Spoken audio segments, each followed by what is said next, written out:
السلام علیکم ورحمت الله. قدرمن لیدونکو، داسې یو کور ته راغلی یم چې دې کور کې او دومره طریقه ما خپله جوړولی سوی پوه شوې چې ما خپل فامیل خپله ساتلی سوی پوه شوې، خو نسته هغه طریقه نه لرم پوه شوې. څه موده وړاندې موږ هم راغلي وو، کور کې دوی نه وړه او نه دا شیان نه درلودل. الحمدلله بعضې به احساس ورونو چې موږ سره همکاري کړې وه، موږ ورته مواد دغه دې راوړل چې هغې کې غوړي دي، وریژې دي، اوړه دي او میوه ده او هر رقم شیان چې دي کې موجود دي. دا میوه ولې موږ راوړي ده؟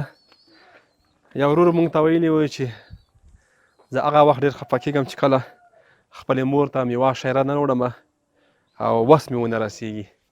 نو هغه د ورور ارمان په خاطر باندې موږ دغه میوه ورته راوړه تر څو هغه مورکۍ ته یې ورکړي او دغه هیله یې هم پوره شي. قدرمن لیدونکو، وطن باندې یخ ژمی را روان دی. زموږ اکثره بېوزله هېوادوال همداسې په کورو کې ناست دي او زموږ ستاسو لاسنیوي ته ضرورت لري. راځئ چې په دې یخ ژمي کې ورسره همکاري وکړو. څونه خوشحاله یې اوس؟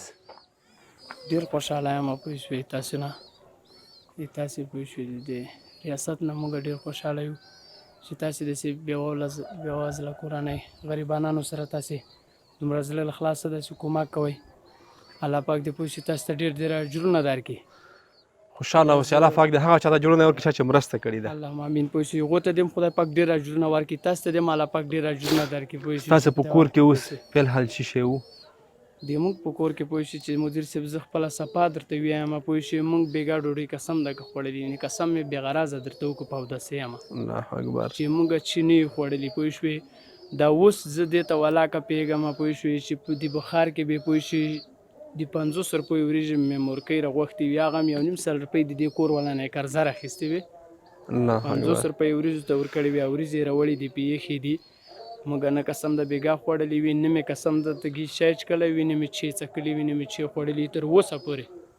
الله اکبر. الله دې رحم وکړي. اللهم امین. زموږ د سره خوشحاله اوسئ. بیا هم هغه ورونه چې موږ سره تل مرسته همکاري کړې کور یې ودان، الله دې پوره اجرونه ورکړي. دغه احساس امنیت ورته ورسېدو چې به کله د غربت لمن ټولېږي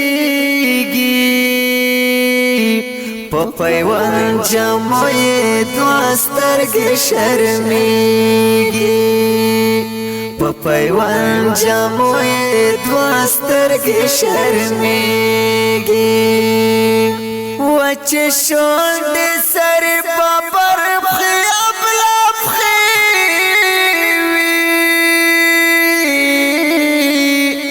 وچې شونډې سر په پر پښې ابله پښې وي رڼې اوښکې یې په خوار ګریوان بهي